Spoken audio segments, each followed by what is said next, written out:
Hello everyone, I hope you're having a beautiful day today. I don't know if you've heard of this game because I sure hadn't until the early access released the other day, but believe me when I say that it is amazing.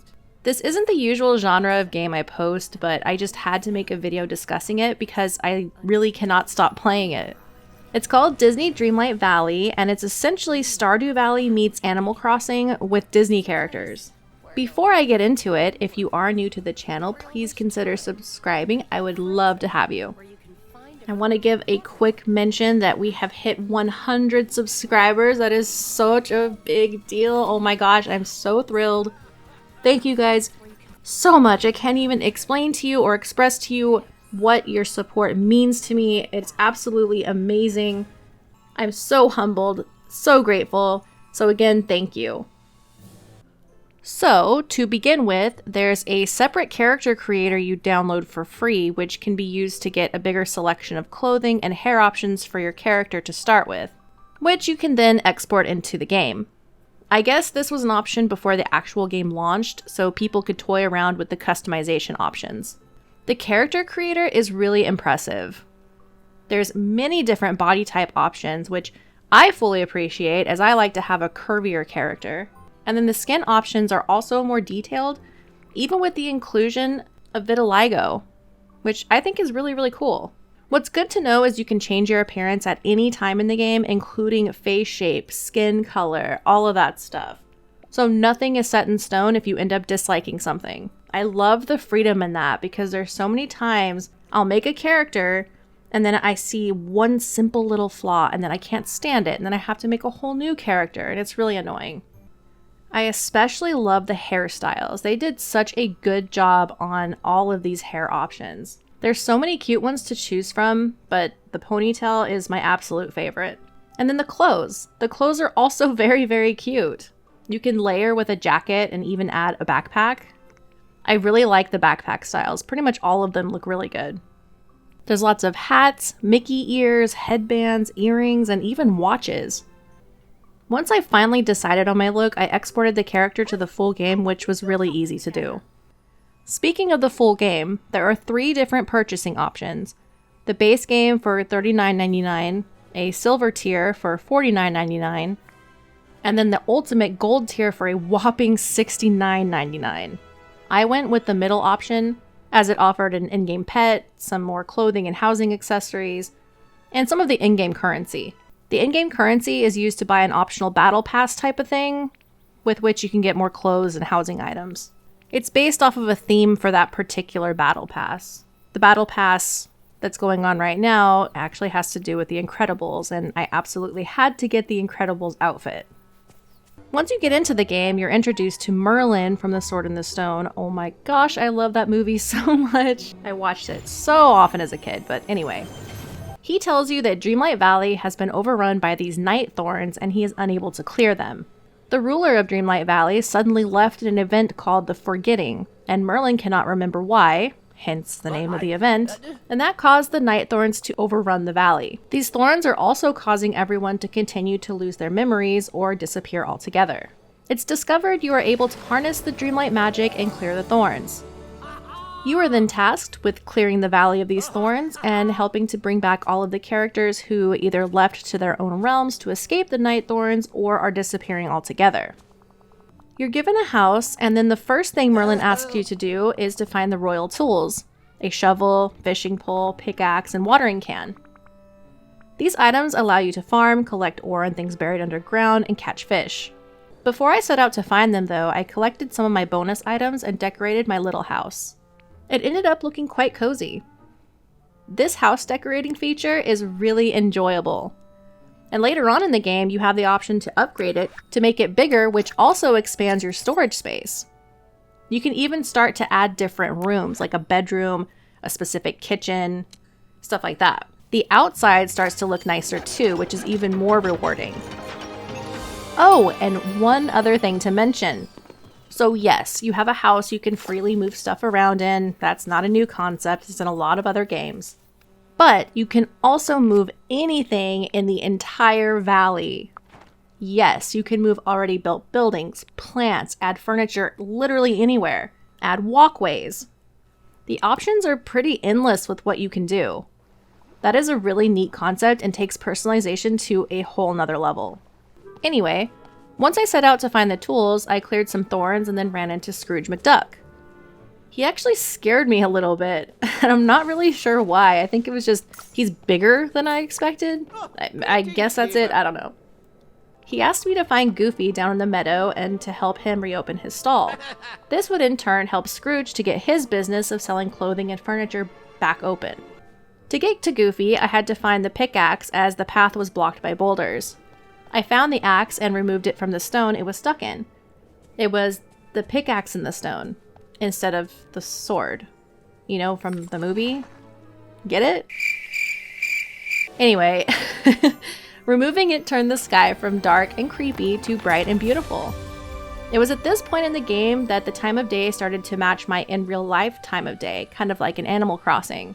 If you're not familiar with that system, it essentially means that the in-game time matches that of your real world time. So, for example, if you're playing in the morning, it'll be morning in the game, and it won't be nighttime until it's night where you are. Different characters are active during certain times of the day, and certain events happen during certain times of the day, so switching up the time you log in is beneficial. This is a neat system, but also kind of harmful for people that can only play at a certain time each day. But moving on, back to the gameplay. I broke the boulders leading to the meadow and eventually met up with Goofy. His job is to have stalls around the different zones where you can buy or sell items. You're able to upgrade the stalls, which makes it offer a bigger variety of things. Almost all the buildings you build within the valley can be upgraded with star coins, which is the currency you collect by clearing thorns and selling items to Goofy's stalls. Scrooge owns a construction business alongside his business of selling furniture and clothing, which is who you pay to upgrade the different buildings. His business also builds the homes of the other characters you bring back to the valley. Each one of those homes costs star coins as well. As you're doing tasks, you're accomplishing Dreamlight duties, which rewards you with Dreamlight. You use this Dreamlight to clear out the bigger thorns, which block the other areas of the map and the character realms from within the castle. The first set of bigger thorns to clear are the ones blocking the castle, which you find out from Merlin. After I got Goofy's stall back up and running, I also got Scrooge's business back. His quests introduced me to the crafting table and how different recipes work for building items. As in other games with crafting, as you pick up materials, you unlock crafting recipes. Once his shop was reopened, I was told that it offers different items every day, so it's good to check daily. It offers varying furniture and clothing from different Disney movies. I got this really cute teacup set, obviously from Beauty and the Beast. As you're meeting these characters, you're building friendship levels with them. As you progress through these levels, you unlock different things such as house decor and clothing.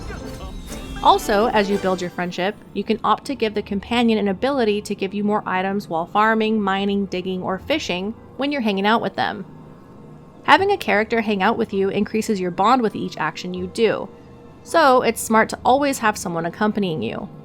The characters also give you quests to complete at varying friendship levels.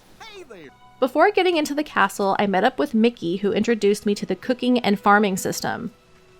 Farming is as simple as digging a hole wherever you want, planting a seed, and then watering it. Thankfully, you do not have to refill the watering can, and you only need to water the plant once. This makes farming so much less tedious. Meeting up with Remy from Ratatouille, doing his cooking quests, and ultimately bringing him back to open the restaurant gives a much more in-depth tutorial of the cooking. I have to say, the kitchen in the Ratatouille zone is so well done. Anyway, the cooking mechanics are a lot like Breath of the Wild. You experiment by putting up to 5 different ingredients into your cauldron. As you do this, you discover new recipes that are rated with stars. You can also find recipes throughout the land as you dig and do other things. Cooking is a fun and engaging part of the game.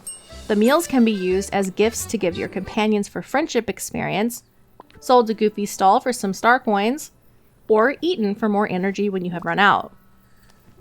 Speaking of energy, I haven't even talked about that yet. There's an energy bar that only allows you to do so many tasks before needing to rest. Clearing thorns, digging, fishing, planting, etc., all that stuff takes some energy. This system is obviously nothing new and very reminiscent of Stardew Valley. What's nice though is you don't have to have a night pass or sleep to get your energy back. All you need to do is step into your house and it instantly recharges. or eat some food to raise it up. Also, as your player level increases, so does your energy pool, allowing for more things to be done before needing to rest. Once I gathered enough Dreamlight to get into the castle, I was given the option to go into Moana's realm, Wally's realm, or Ratatouille's realm. I chose Moana first because that's one of my favorites. The music in this area was absolutely beautiful. In fact, all of the music in this game is amazing. Most of it is copyrighted, so there is a streamer option to turn it into different music, but I didn't turn it on because I wanted to hear the music as is. I brought Moana back to the valley and built her house.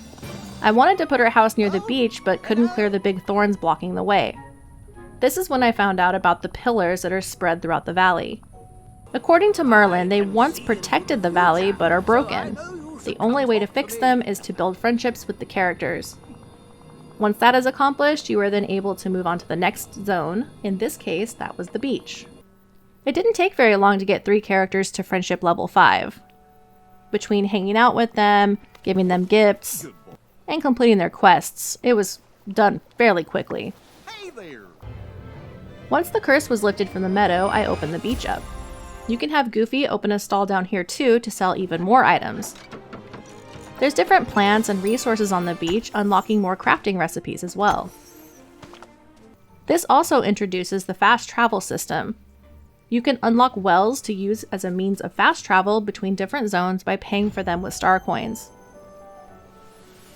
It's basically a rinse and repeat from this point, but I don't mean that in a bad way at all.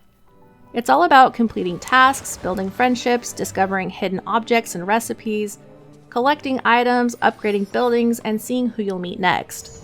It's so unbelievably addicting. The first day, I spent over 8 hours playing. I literally couldn't stop. The sense of completion and accomplishment just makes you want to keep going. The characters are also so charming in how they interact, not just with you, but with each other. As you're passing by, you might find Goofy and Mickey having a conversation, for example. Also, if you catch a fish and a character is nearby, they will cheer for you even if you're not partied up. It makes them feel very alive. Every time I log on, they're so happy to see me. It's like having Goofy or Mickey be my real-life friends. The fact that the items in Scrooge's shop changes every day makes you want to be sure to log on and see what there is to buy. Plus, I absolutely cannot wait to hang out with the characters from my favorite movie of all time, The Lion King. I will never not have Simba by my side, are you kidding me? For being early access, the game feels very finished, but of course having Disney amounts of money will do that. I highly recommend this game not only to any Disney fan, but anyone that enjoys this type of gameplay. It's just so engaging and entertaining. Plus, the character model is really good. I've been playing for about 16 hours total now and have only unlocked the beach and 3 character realms, one of which I haven't got back into the valley yet. There's so much more to see, do, and collect. I could easily put over 100 hours in, I'm sure, and this is still only early access. Thank you all so much for watching. I hope you enjoyed the video. Please like and share if you did, and comment down below if you think you'll try this game or if you already have. Until next time, bye guys!